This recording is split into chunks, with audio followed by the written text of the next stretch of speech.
আমি বেসিনের একটা পাইপ ফিটিংস করলাম। এর আগে একটা ভিডিও দিছি আপনাদেরকে। আগের অদক্ষ মিস্ত্রি, অদক্ষই বলতে হয়, কারণ তারা যখন কাজ এলোমেলো ভাবে করে, মালিকের ক্ষতি ছাড়া কিছু করে না, তখন তাদেরকে অদক্ষই বলতে হয়। কাজ সুন্দর না হলে অদক্ষই। তা আগের মিস্ত্রি কি ছিল, এই জিনিসটা দেয় নাই, এই পাইপটাও দেয় নাই, এটাও দেয় নাই, সোজা এখানে দিয়ে রাখছে। এখন বেসিনের পাইপটা যে দিবে, বেসিনের থেকে যে পানিটা বাইর হবে, এই যে মিউজিক পাইপটা, এটা সরাসরি এখানে দিয়ে দিবে। সরাসরি যদি এখানে দিয়ে দেয়, তাহলে বেসিনে হাত পা ধুইবে, আর এখানে পাও দিলে এই পানিটা এখানে যাবে, তাহলে এটা খোলামেলা থাকলো, এটা দেখতেও সুন্দর হলো না। বেসিনের পাইপটা এদিকে বাহিরে থাকলো।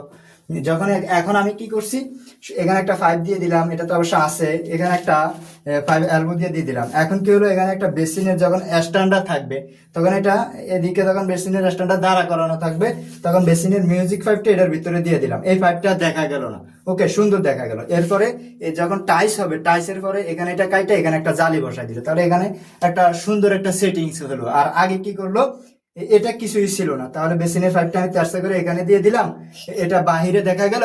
এরপরে এদিক দিয়া এই জালিও ব্যবহার করতে পারলাম না, পা ধুইলো পানিটা এখানে গেল, খোলামেলা থাকলো, সাপ কুচিলে আসলো। তা আসলে আগে যে কাজগুলা করছে, আমি একটা মিস্ত্রি দ্বারা কাজ করাইছি, আমার ছোট্ট একটা হামাম টয়লেট, এই টয়লেটে কাজ করাইছি। কাজগুলো প্রত্যেকটা জায়গায় জায়গায় তারা এই ধরনের সমস্যা করে গেছে। এখন আমি আসলে প্রত্যেকটা জায়গায় রিফারিং করতেছি।